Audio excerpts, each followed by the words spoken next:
Alamak, banjir. Ini di mana ni? Hari tu aku bersempatan lah naik kereta api. Daripada mana, geng? Daripada stesen kereta api Beaufort. Oh, siap jugalah naik kereta api ni sekali-sekala.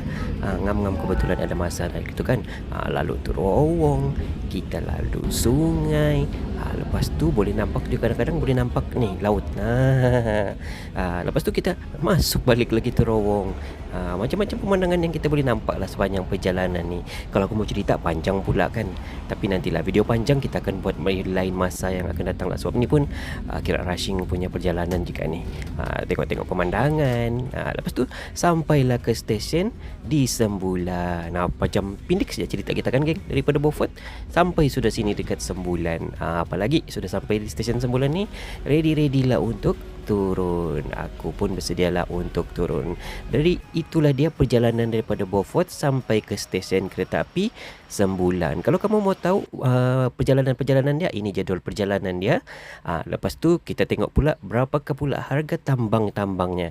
Ini pula harga tambang-tambangnya, geng. Okeylah, nanti kita akan tengok dalam video-video yang akan datang. Terima kasih kerana menonton.